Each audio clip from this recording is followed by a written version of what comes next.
స్థానిక టీఎన్జిఓస్ భవనంలో పండగ సాయన్న ముదిరాజు గారి వర్ధంతి కార్యక్రమం ఇక్కడ ఘనంగా నిర్వహించడం జరుగుతుంది.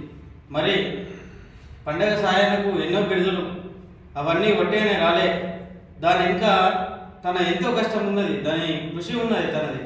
ఎందుకంటే ఇప్పుడు మనం రాబిన్ హుడ్ అంటాం, మరి తెలంగాణ బంధువుకు అంటాం, సామాజిక విప్లవ వీరుడు అంటాం, యోధుడు అంటాం.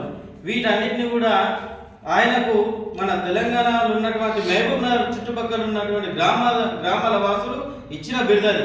ఎందుకంటే ఆయన చిన్నప్పటి నుంచి ఆయన యొక్క ఎదుగుదల పెరుగుతున్న సమయంలో ఆకలి ఆకలి ఆకలి అనే నినాదాన్ని ఇవన్నీ బాధలు చూస్తూ ఆయన పెరిగిండు. మరి అప్పటి నుంచే ఆయన విప్లవాన్ని పెంచిపుచ్చుకొని ఆయన ఆకలి అనే వాళ్ళకి అన్నం పెట్టాలని చెప్పేసి ఒక గొప్ప సంకల్పం తీసుకొని మరి ఆయన ఎవరైతే అప్పుడు ఉన్నటువంటి రజాకారు నిజాం పరిపాలనలో రజాకారులు కావచ్చు, దేశ్ముఖులు కావచ్చు, పెత్తందారులు కావచ్చు, రెడ్డిలు భూస్వాములు కావచ్చు, వీళ్ళందరూ కూడా ప్రజల్ని పట్టుకొని పీడిస్తున్న సమయంలో మరి మా ప్రజల ఎవరినైతే పీడిస్తున్నారో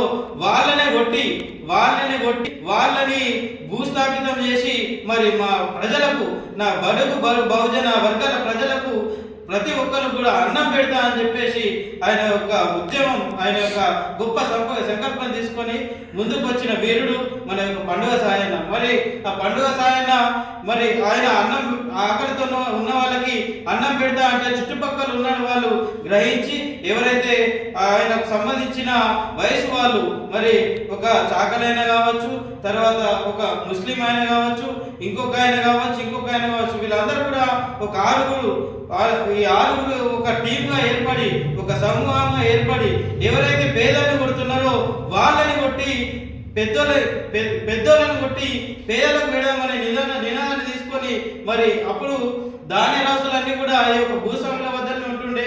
ప్రజలకు ఆకలన్న వాళ్ళకు కూడా అన్నం పెట్టే వాళ్ళకు ఒక ఆలోచన లేకుంటుండే. మరి వాళ్ళని కొట్టి పేదలకు పెడదామని చెప్పేసి నిర్ణయం తీసుకొని మరి వాళ్ళందరినీ కూడా కొట్టి వాళ్ళ పేదలకు అన్నం పెట్టి పండుగ చేసినటువంటి సాయన్న మన పండుగ సాయన్న. మరి మహబూబ్నగర్ జిల్లాలో ఈ రోజు కూడా, ఈనాటికి కూడా అక్కడ ఈ జయంతి కానీ వర్ధంతి కానీ అక్కడ గొప్ప పండుగ జరుపుకుంటారు. ఎందుకంటే పండుగ సాయన్న పేదలకు అన్నం పెట్టిండు కాబట్టి ఆయన జన్మదినాన్ని కానీ తర్వాత వర్ధంతిని కానీ అక్కడ పండుగ చేసుకుంటారు మహబూబ్నగర్ జిల్లా వాసులు. మరి ఈ యొక్క అన్నం పెట్టిన సాయనని మరి అప్పుడు ఉన్నటువంటి వ్యవస్థ జీర్ణించుకోలేక వాళ్ళ మనుగడకు ఎక్కడ ముప్పొస్తుందని చెప్పేసి వాళ్ళు ఆలోచన చేసి మరి జైలు పాలు చేసి అక్కడ చంపించే కుట్ర చేసిండ్రు ఈ యొక్క దొరలు, భూస్వాములు, దేశముఖులు, రజాకారులు వీళ్ళందరూ.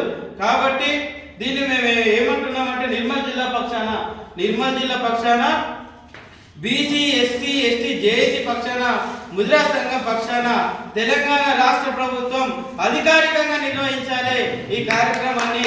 ఈ పండుగ సాయన్న ముదిరాజు గారి జయంతి కార్యక్రమాన్ని కానీ వర్ధంతి కార్యక్రమం కానీ ప్రభుత్వమే తీసుకొని అధికారికంగా నిర్వహించాలి.